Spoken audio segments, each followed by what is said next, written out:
नमस्कार दोस्तों। आपका सबका stock market and mutual fund इस यूट्यूब चैनल में स्वागत है। दोस्तों, इस यूट्यूब चैनल में हम स्टॉक मार्केट के बारे में बात करते हैं। Nifty, bank Nifty, then economic news, उसमें डोमेस्टिक ग्लोबली उसका एनालिसिस। और इस वीडियो में हम लास्ट वीक में क्या हुआ था, नेक्स्ट वीक में क्या हो सकता है, इसके बारे में डिस्कस करते हैं। दोस्तों, ये वीकली वीडियो बनाते हैं हम। मोस्टली सैटरडे को बनाया जाता है। आज सैटरडे है, 5 जुलाई 2025। तो दोस्तों, पहले हम ग्लोबली बात करते हैं, बाद में डोमेस्टिक बात करते हैं। उसके बाद में हम निफ्टी और बैंक निफ्टी और एक स्टॉक के बारे में बात करेंगे। इंडेक्स के ऊपर बात करने के पहले इकोनॉमिक न्यूज में बात करना जरूरी है, क्योंकि इकोनॉमिक न्यूज जो भी आ रही है, क्या हुई है, क्या होने वाली है, उसका इम्पैक्ट इंडेक्स में आता है, में स्टॉक में आता है, उसका रिफ्लेक्शन इंडेक्स में आता है। तो न्यूज का एनालिसिस अच्छी तरह से करेंगे तो हमको एक व्यू बनाने के लिए वो इजी होता है, या एक्यूरेसी लेवल हमारी बढ़ती है। इंपॉर्टेंट बात हर बार हम बात डिस्कस करते हैं कि timing is important. By side side रहे या सेल साइड रहे, एंट्री कब करना है और एग्जिट कब करना है, प्रॉफिट कब लेना है और लॉस कब लेना है, ये हमारा अगर एनालिसिस हुआ होगा तो हमको जो हमारा प्रॉफिट रेशियो या सक्सेस रेशियो है वो अच्छा होता है। तो दोस्तों, हम पहले बात करेंगे ग्लोबली। ग्लोबली हम लास्ट वीक में बात किया था। देखो, लास्ट टाइम का वीडियो हमने 28 जून को बनाया था। आप यूट्यूब चैनल दिख रहे हैं स्क्रीन पे, वहां पे नीचे वीडियो है। आप अगर अच्छा लगता है तो आप ये वीडियो सुन सकते हैं। सुनेंगे तो लास्ट टाइम जो हुआ था और हम क्या अभी डिस्कस कर रहे हैं, इसका आपको एक एनालिसिस करने के लिए अच्छा होगा। ये जो मेरा एनालिसिस है, इससे भी बढ़िया एनालिसिस हम आप बना सकते हैं, लेकिन एनालिसिस होना चाहिए। मैंने कुछ कहा, किसी ने कुछ कहा, फिर भी खुद का एनालिसिस होना चाहिए। और इम्पोर्टेंट बात है, जो आप मेरा एनालिसिस सुनते हैं, आपका एनालिसिस और आप किसी को फॉलो करते होंगे, उनका एनालिसिस का एक रेशियो आप बना सकते हैं। जितना परसेंटेज अच्छा आता है, उस डायरेक्शन में आप नेक्स्ट वीक का या नेक्स्ट मंथ का एक व्यू मार्केट के ऊपर बना सकते हैं। ये हर बार बोलता हूँ, क्योंकि ये हर बार होना चाहिए, क्योंकि हम इन्वेस्टमेंट करते हैं। इन्वेस्टमेंट में एक बार इन्वेस्ट होने के बाद फॉरगेट या फॉरगॉट होने की चांसेस कम होना चाहिए। नहीं तो बहुत लोग ऐसे होते हैं कि इन्वेस्टमेंट करते हैं और भूल जाते हैं, और कुछ सालों के महीनों के बाद देखते हैं उनका क्या हुआ, और किसी को न किसी को ब्लेम करते हैं या दोष देते हैं या उंगली उठाते हैं। तो आपका इन्वेस्टमेंट है। आप अगर सर्विस कर रहे हैं तो जब छुट्टी रहती है, हॉलीडे रहता है, उस दिन 1 घंटा एनालिसिस करके क्या हुआ है लास्ट वीक में, उसका एनालिसिस आपके इन्वेस्टमेंट जो भी इन्वेस्टमेंट रहे, मैं नॉट इवन स्टॉक मार्केट में या इसमें बात कर रहा हूँ, शेयर्स में बात कर रहा हूँ। आपका म्यूचुअल फंड में होगा, आपका रियल एस्टेट में होगा, आपका फिक्स डिपॉजिट में होगा, आपका बॉन्ड में होगा, आपका गोल्ड में होगा, कहीं तो भी होगा, जहां भी होगा, आपका खुद का एक उसके ऊपर स्टडी होना चाहिए। नहीं तो बाद में बहुत तकलीफ होती है, क्योंकि ये फाइनेंशियल मार्केट है, यहाँ पे अप डाउन कंटिन्यूस होते रहता है। दोस्तों अभी हम ग्लोबली बात करते हैं। ग्लोबली न्यूज जो भी आना था हो गया। ईरान इजराइल का वो खत्म होगा, उसके पहले हमारा पाकिस्तान का हुआ था, उसके पहले हमारा बीच में हुआ था, उसके पहले रशिया यूक्रेन। आपने अगर 2 साल पहले का हमारा वीडियो सुना होगा तो हमने तभी बोला था। और टेलीग्राम चैनल है, वहां पे पोस्ट किया था। देखो ये टेलीग्राम चैनल है, यहाँ पे आप जस्ट बता देता हूँ। विवेक कोलते एनालिसिस ये चैनल है, विवेक कोलते चार्ट एक ग्रुप है। यहाँ पे एक व्यू पोस्ट किया जाता है, इंपॉर्टेंट न्यूज ये बताई जाती है। और यहाँ ये एक ग्रुप है, यहाँ पे आप ज्वाइन होके अ, देखो ये किसी ने रिक्वेस्ट दिया, ये रिक्वेस्ट आने के बाद ही ऐड ग्रुप में किया जाता है। तो आप यहाँ पे ज्वाइन होके आपकी क्वेरी पूछ सकते हैं। जल्दी से जल्दी उसका जो भी मेरा व्यू रहेगा वो पोस्ट करता हूँ। तो यहाँ पे अगर विवेक कुलते एनालिसिस में जाके अगर आप सर्च में जाके पीछे देखते हैं तो जब रशिया यूक्रेन का युद्ध हुआ था तभी हमने पोस्ट किया था कि ये रुकेगा नहीं, चलेगा। बहुत लोगों का मानना था कि ये 2 दिन का बात है, लेकिन अभी तक चल रहा है। जब भी दिखाने का उतना टाइम नहीं है, मिस वीडियो लंबा हो जाता है। आप खुद देख सकते हैं। तो ईरान इजराइल का खत्म हुआ, अभी सभी शांति शांति हो गई। अभी टैरिफ का 9 जुलाई ये डेट आ गई। मीन्स ग्लोबल मार्केट के लिए मूव होने के लिए इवेंट्स लगते हैं। तो टैरिफ का अभी इवेंट है। यूएस प्रेसिडेंट ने बोला था 9 जुलाई, उन्होंने पहले बोला था कि तब तक सबने डील करना चाहिए। बीच में उन्होंने बोला ये डेट एक्सटेंड हो सकती है, लेकिन अब बोल रहे मिस परसों की बात है, मिस सॉरी कल की बात है, फ्राइडे को उन्होंने बोला कि 9 मिस संडे या मंडे को सबको डील के बारे में, टैरिफ के बारे में लेटर दिए जाएंगे। और उन्होंने अभी का ट्वीट है वो भी पोस्ट किया हूँ, देखो यहाँ पे आप देख सकते हैं हाईलाइट। 12 लेटर्स मीन्स 12 कंट्रीज को ये लेटर हो जाएंगे, मंडे को सेंड किए जाएंगे। उसके पहले उन्होंने बोला था, देखो यहाँ पे लिखा, देखो ये बोला है, ये सब टैरिफ है 1 अगस्त को लागू होने वाले हैं। अभी लेटर आएंगे मंडे को, उसके ऊपर मार्केट रिएक्शन करेगा। बराबर है। तो यही एक न्यूज है, बाकी कुछ ग्लोबली न्यूज नहीं है। डोमेस्टिक बात करेंगे तो डोमेस्टिक अभी नेक्स्ट वीक में 10 तारीख के बाद, आज तारीख है 5 तारीख, 10 तारीख के बाद हमारे यहाँ रिजल्ट सीजन चालू होगा। रिजल्ट सीजन चालू होगा तो मार्केट मिस इंडेक्स और स्पेसिफिक स्टॉक्स उसके हिसाब से रिएक्ट करेगा कि क्या होगा। एक तो पहले एक अजम्पशन रहता, प्रोबेबिलिटी प्रोबेबिलिटी रहती है कि ऐसा होगा, गारंटी कोई भी नहीं दे सकता है। और दूसरा बात उसका आउटकम क्या आता है, और उसके हिसाब से उस स्टॉक के में इन मूवमेंट आती है। और उसका अगर वो इंडेक्स में है तो फिर इसके ऊपर इंडेक्स में मूवमेंट आती है। हमने ये बहुत बार इसके ऊपर डिस्कस किया है पीछे के वीडियो में। तो इसके बाकी तो नया कुछ नहीं है। तो हम अभी बात करेंगे इंडेक्स के ऊपर। दोस्तों ये निफ्टी इंडेक्स का चार्ट है, डेली का चार्ट है। हर बार वापस रिपीट करता हूँ, हम डेली स्पॉट निफ्टी पे डिस्कस करते हैं, बैंक निफ्टी स्पॉट में डिस्कस करते हैं। Parallel channel, ascending triangle, descending triangle, cup and handle, symmetrical triangle,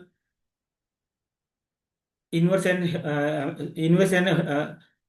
head and shoulder pattern के ऊपर डिस्कस करते हैं। और ज्यादा से ज्यादा लॉन्ग टर्म में हम पैरेलल चैनल पे डिस्कस करते हैं। अगर देखो ये बहुत पहले का एक पैरेलल चैनल बनाया था, ब्रेकआउट हुआ यहाँ पे, उसको भी रीटेस्ट करके नीचे गया क्योंकि बड़ी न्यूज थी ये 7 अप्रैल को।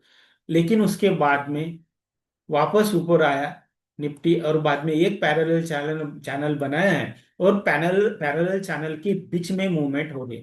लास्ट वीक में वीडियो में भी हमने उसके ऊपर डिस्कस किया था, आप सुन सकते हैं कि क्या हुआ था। तो दोस्तों ये इंपॉर्टेंट, ये पैरेलल चैनल है, अप ट्रेंड में है। मार्केट कहाँ तक जा सकता है, देखो मार्केट कहाँ तक जा सकता है, ये पहला रेजिस्टेंस है। हम यहाँ पे एक देखो ये पहला रेजिस्टेंस है, मीन्स 26,000 के आसपास, 26,200 के आसपास ये पहला रेजिस्टेंस आएगा, बराबर है। उसके बाद में क्या होगा, तभी पैटर्न पता चलेगा। तब तक क्या होगा, तब तक क्या होगा कि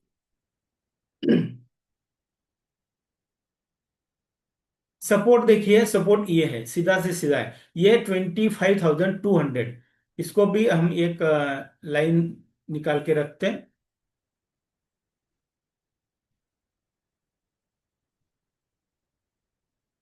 ये लाइन बना के रखते हैं हम। देखो ये सपोर्ट है, बराबर है। आर कहाँ पे है, ये देखो, ये जो ब्लू लाइन से बीच में का व्हाइट लाइन था, वो पियोट है, मंथली का पियोट है, बराबर है। अभी रेजिस्टेंस कहाँ पे आएगा, यहाँ पे। इसको हम रेड बना के रखते हैं, मतलब निफ्टी 25,300 और 26,000 के आसपास, इसके बीच में अप डाउन करेगा, उसके बीच में पैटर्न करेगा। नियरली अभी सपोर्ट क्या है, 25,200, 250 आता है, लेकिन हम 200 मानते हैं। क्यों, एक और एक बात है, देखो यहाँ पे एक रेजिस्टेंस था, उस नीचे गिरा, यहाँ पे भी एक रेजिस्टेंस था, नीचे गिरा, लेकिन दूसरे दिन ऊपर आ गया। ऊपर आने के बाद एक बार निफ्टी इसको टेस्ट करने के लिए आ सकता है, इसके बारे में हमने लास्ट वीक में बात की थी, लेकिन वहां पे नहीं आके वहीं से एक छोटा सा एक हैमर बना है। एक्चुअली हैमर नहीं है, हैमर कैंडल दिखती है हैमर जैसी, लेकिन ये प्योरली हैमर कैंडल नहीं है, ये जो ग्रीन कैंडल आप देख रहे हैं। ओके, ये मैं डिलीट कर देता हूँ।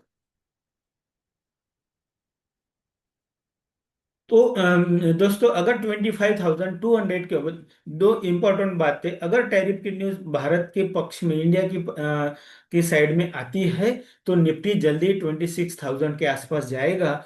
नहीं तो एक 25,200 को टेस्ट करने के लिए आएगा।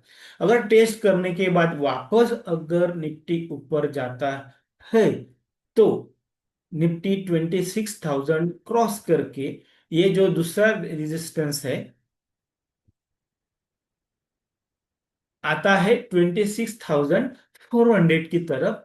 ये देखो, हमने बहुत बार बोला है, अगर ब्रेकआउट होने के बाद ब्रेकआउट लेवल को रीटेस्ट करके प्राइस ऊपर जाती है, देखने के लिए देखो ऐसा आता है, और बाद में ऐसा जाएगा, यहाँ पे आएगा, और बाद में रीटेस्ट होने के बाद ऊपर जाएगी। मीन्स देखो, एक बार रीटेस्ट होने के बाद अगर ये लेवल वापस ब्रेकआउट होती है, मीन्स 25,600 ब्रेकआउट होती है, तो ये निफ्टी यहाँ पे नहीं रुकेगा 26,000 को, वो सीधा 26,600 400 की तरफ जाएगा। ये हमने बैंक निफ्टी के चार्ट में डिस्कस किया था, आपने भी लास्ट टाइम का वीडियो आप देख लीजिए, ये वीडियो में देख लीजिए आप, इसमें हमने डिस्कस किया था, यहाँ पे भी डिस्कस किया था, आप वो देख सकते हैं, सुन सकते हैं। और देखिए दोनों चार्ट पे निकाल लेते हैं,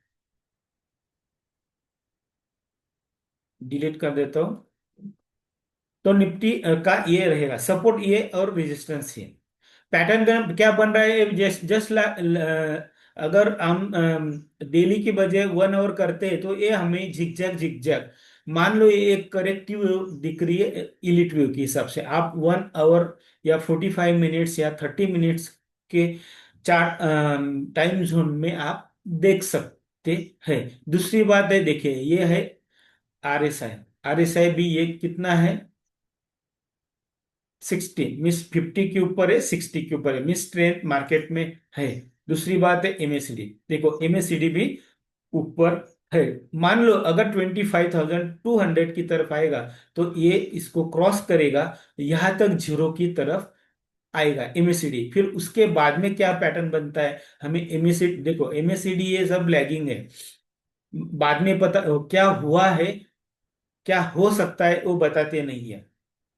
जो हुआ है उसके ऊपर वो एक हम एनालिसिस बनाते हैं, बराबर है, ये तो आपको सबको पता है। तो जैसे जीडीपी, ग्रॉस डोमेस्टिक प्रोडक्ट, हमारा जीडीपी रहता है, वो भी एक लैगिंग इंडिकेटर है। जो हुआ है, आगे क्या होने वाला है, ये जीडीपी कहीं भी बताता नहीं है, वैसे भी ये लैगिंग इंडिकेटर्स है। लीडिंग इंडिकेटर हम बोल सकते हैं कि एक ईएमए बोलते हैं, ईएमए एक्सपोनेंशियल मूविंग एवरेज, उसमें आगे के बनते हैं क्या होगा, बराबर है, ये सबको पता है।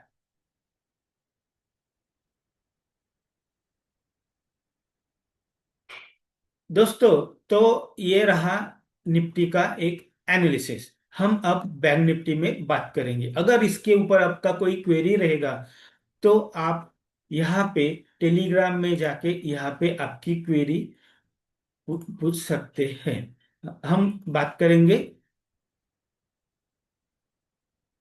बैंक निफ्टी के ऊपर। पहले उसके ऊपर मैं थोड़ा सा होल्ड करता हूँ।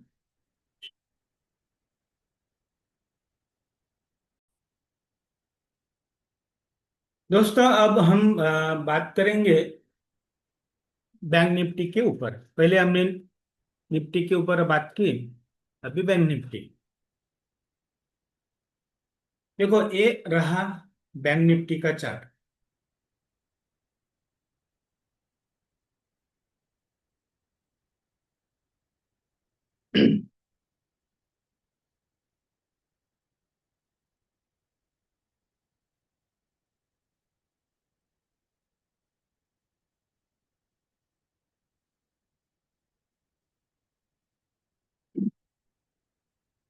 बैंक निफ्टी में हमने लास्ट टाइम बात की थी, हर बार जैसे निफ्टी के बारे में ब्रेकआउट हुआ, ऊपर गया, बाद में ये जो हमने ट्रायंगल बनाया था, सिमेट्रिकल ट्रायंगल, उसको रीटेस्ट किया, उसके बाद में बैंक निफ्टी ऊपर चला गया। और लास्ट टाइम हमने वीडियो में बनाया था ये रेजिस्टेंस, ये दोनों बनाए थे, तो रेजिस्टेंस क्रॉस करके देखो ये 28 को बनाया था, मीन्स ये 30 की 26 है, मीन्स एक ब्रेकआउट हुआ, 28 को बनाया था। उसके बाद में वापस जाके वापस रीटेस्ट करने के लिए, रीटेस्ट करने के लिए वो रेजिस्टेंस को आया, और ये कल की कैंडल एक ग्रीन बनी है। मान लो अभी बैंक निफ्टी का जैसे जो रेजिस्टेंस था वो सपोर्ट बन गया, तो इस रेड लाइन को हम बनाते हैं हम ग्रीन। ये सपोर्ट हो गया, ये आर है, आर, ये ये जो बनाया है ये आर, ये दूसरे इंडिकेटर से बनाया हुआ है। पहला आर तो ये रहेगा 58,200, उसके बाद में जाएगा वो 59,000 की तरफ। बैंक निफ्टी की बात कर रहे हैं। मान लो मंडे को अगर जो टैरिफ की न्यूज है वो पॉजिटिव आती है हम इंडिया के हिसाब से, तो बैंक निफ्टी इस रेजिस्टेंस को, मीन्स 57,600 को क्रॉस करके यहाँ तक 58 को जाएगा। लेकिन वो उसको भी ब्रेकआउट करके 59,000 की तरफ जाएगा, क्योंकि रीटेस्ट होने के बाद वो जंप रहता है, जो रिवर्स एक्शन रहती है, वो ऊपर के रेजिस्टेंस को तोड़ के तोड़ने के बाद ऊपर प्राइस मूवमेंट होती है। ये बहुत बार स्टॉक में भी देखा है और इंडेक्स में भी देखा है। इसलिए ये रेजिस्टेंस है, अगर इसको अब यहाँ पे शिफ्ट कर देते तो 59,100 आता है, तो मान लीजिए कि 59,000। वैसे भी लास्ट के लास्ट वीडियो में भी हमने वो चार्ट पे एक्सप्लेन किया था कि बैंक निफ्टी 59,000 की तरफ जा सकता है, क्योंकि ये जो ब्रेकआउट हुआ है रीटेस्ट होने के बाद वो वहां तक जाने के चांसेस ज्यादा है। यहाँ पे अगर आप आरएसआई देखते हैं तो आरएसआई ऊपर ही है, पॉजिटिव है। अगर आप एमएसीडी देखते हैं तो भी पॉजिटिव है। यहाँ पे ये क्रॉस है, अगर ये क्रॉस नहीं होता है तो सीधा एमएसीडी ऊपर जाएगा, नहीं तो धीरे धीरे यहाँ पे साइडवेज हो सकता है। लेकिन मोस्ट प्रोबेबिलिटी बैंक निफ्टी ऊपर जाने के चांसेस ज्यादा है। दोस्तों ये रहा निफ्टी बैंक निफ्टी का चार्ट का एनालिसिस। इसके बारे में आपका कोई भी क्वेरी है तो टेलीग्राम चैनल पे आप पूछ सकते हैं। आपका कोई स्टॉक्स रहेगा उसके बारे में भी आपको एक व्यू एनालिसिस चाहिए तो मैं वैसा ही उस ग्रुप पे पोस्ट कर दूंगा, लेकिन आप उसके बारे में पूछिए। आपका एंट्री पॉइंट भी पता होना चाहिए। जस्ट एक स्टॉक के बारे में क्या व्यू है ये बोलने के बाद ये रैंडम व्यू मेरा चला जाता है, लेकिन आपकी कोई एंट्री रहेगी तो प्राइस लेवल एंट्री अगर पता चलेगा तो एग्जैक्ट उसका एनालिसिस देना इजी होता है। दोस्तों और एक बात बतानी थी, टेलीग्राम चैनल में हमने कल एक बात की थी। अगर आप इसको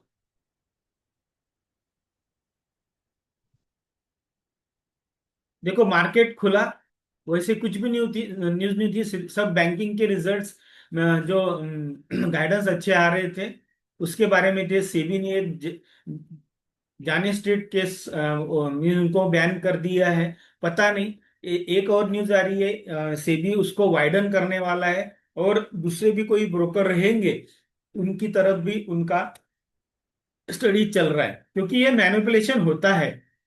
मैंने तो बहुत बार बोला है, 3 3 साल पहले, 2 साल पहले की बात होती। इवन खुद एनएससी ये सेबी भी करती है मैनिपुलेशन। हाँ, सेबी भी करती है मैनिपुलेशन, बहुत बार देखा है वैसी बात।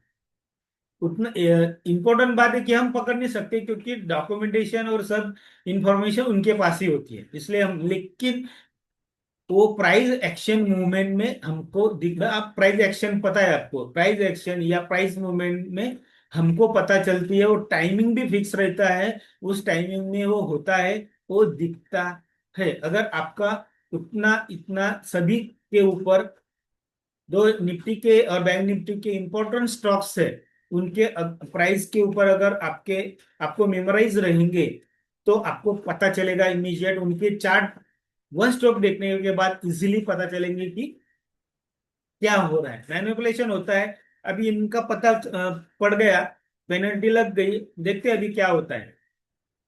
कल की बात बता रहा हूँ, यहाँ पे देखो पोस्ट किया था, नेवर शॉर्ट डल मार्केट।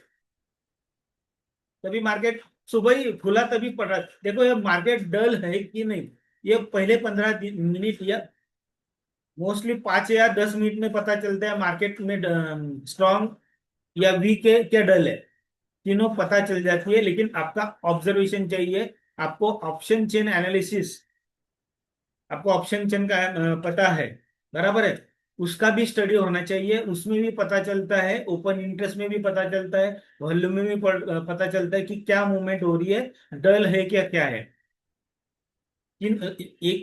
एक ही वजह से पता चलता नहीं है, पहले 10 मिनट में क्या मूवमेंट हो रही है, ऑप्शन चेन डेटा में क्या चेंजेस हो रहे हैं, उसके ऊपर आप एनालिसिस कर सकते हैं कि ये डल मार्केट है। हमने वो डल देखा, फिर किसी ने मार्केट शॉर्ट किया, कुछ न्यूज नहीं आ रही थी, उसके बाद में देखो हमने ये पोस्ट भी किया था।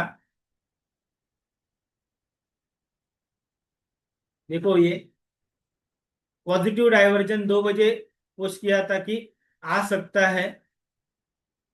अभी ये आप देखिए पॉजिटिव डाइवर्जन कहाँ पे दिखता है, ये आप खुद देखिए चार्ट पे कौन सी टाइम फ्रेम में दिखता है। ओके,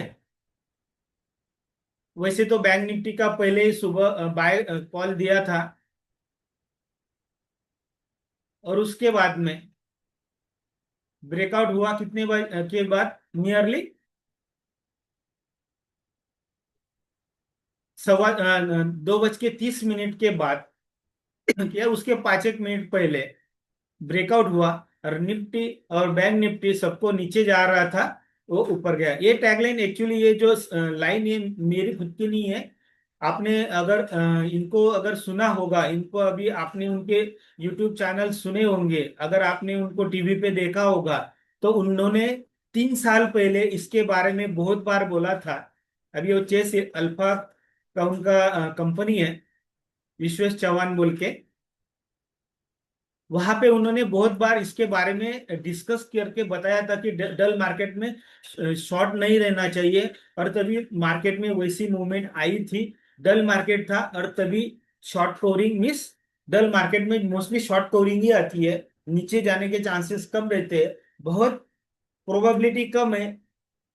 1% प्रोबेबिलिटी है कि मार्केट नीचे गिरता है। Most of the cases market ऊपर ही जाता है डल मार्केट में। अगर नीचे है तो ऊपर जाएगा, अगर ऊपर है तो नीचे आएगा। लेकिन वो डल मार्केट होना चाहिए मोस्टली। ऊपर जब मार्केट जाता है तभी डल मार्केट उतना रहता नहीं है। तो ये शॉर्ट कवरिंग हमने देखी। और जिन्होंने तभी कुछ किया होगा एंट्री एग्जिट, तो उनको उतना बेनिफिट हुआ होगा। तो ये स्टडी होने के बाद पता चलता है। दोस्तों, हमने इसके ऊपर पहले अभी वापस रिपीट कर देता हूँ। हमने ग्लोबल डोमेस्टिक न्यूज उसके एनालिसिस के बारे में बात किया। मंडे को मार्केट पहले, जब तक टैरिफ का लेटर और उसके आउटकम बाहर नहीं आते हैं, तब मार्केट साइडवेज ही रहेगा, ज्यादा मूवमेंट नहीं। उसके पहले देखो, आज सैटरडे, कल संडे, अगर कुछ न्यूज बाहर निकल आती है, कुछ लोगों को पता रहता है, बराबर है। कुछ लोगों को पता रहता है, वो तो है। अगर न्यूज आती है तो हमको मंडे को प्राइस एक्शन में दिखेगा। 9:45 तक कुछ एक्शन लेना नहीं है मंडे को। उसमें क्या पैटर्न दिखते हैं उसके हिसाब से ट्रेड कीजिए।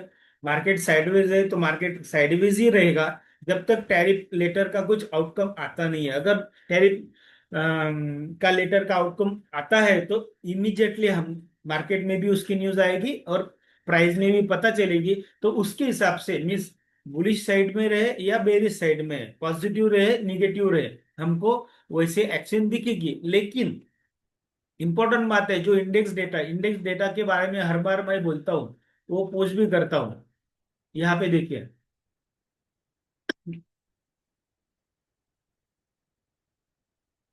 देखो ये मोर निगेटिव था, ये थर्सडे को था। थर्सडे का डेटा पूरा मोर निगेटिव था। मार्केट साइडवेज हुआ, वो ज्यादा निगेटिव हो गया, उसके बाद में शॉर्ट कवरिंग आ गई। अभी डेटा बन गया है, अभी मंडे को बताऊंगा। लेकिन डेटा बन गया है मोर पॉजिटिव। मोर पॉजिटिव है तो मार्केट थोड़ा सा नीचे या साइडवेज हो सकता है। साइडवेज होने के बाद न्यूज क्या आती है उसके ऊपर मार्केट की हमें डायरेक्शन पता चलेगी। तब तक वेट एंड वॉच है। और सबने कल फ्राइडे को शॉर्ट शॉर्ट शॉर्ट टैरिफ का ऐसा आएगा वैसा आएगा, वो भी पोस्ट किया था। जब तक उसका आउटकम आता नहीं, ये भी पोस्ट किया था, ये आप पढ़ सकते हैं। देखो ये मैं इसको राउंड करता हूँ। देखो ये न्यूज है, better to avoid to short the market ahead of the tariff news, better to come out the news and they decide. जब तक वो न्यूज आती नहीं है, जिसको पता नहीं है, तो ट्रैप होने के चांसेस ज्यादा है। हम प्रेडिक्ट कभी नहीं कर सकते कि यही न्यूज आएगी। प्रोबेबिलिटी, लेकिन प्रोबेबिलिटी के लिए आपको डेटा चाहिए। अगर न्यूज में प्रोबेबिलिटी क्या है, डिसीजन लेने वाला एक आदमी है, वो कभी बाहर बताते नहीं कि हम ऐसे करेंगे। तो हम हमारे पास डेटा ही नहीं है वो प्रोबेबिलिटी कैलकुलेशन करने के लिए। तो बेस्ट वे जैसे आरबीआई पॉलिसी में प्रोबेबिलिटी रहती है, क्योंकि वो कुछ ना कुछ बोलते हैं मार्केट में, या डेटा दिखता है पीछे का हमको मार्केट में क्या हो रहा है, जीडीपी के बारे में, अगर क्या हो रहा है सब कुछ दिखता है। तो उसके हम ज्यादा प्रोबेबिलिटी से हम आरबीआई पॉलिसी में एनालिसिस कर पाते हैं। लेकिन कौन इसके बारे में क्या बोलने वाला है ये कभी नहीं बना सकते, क्योंकि ये कंट्री टू कंट्री का डिसीजन है।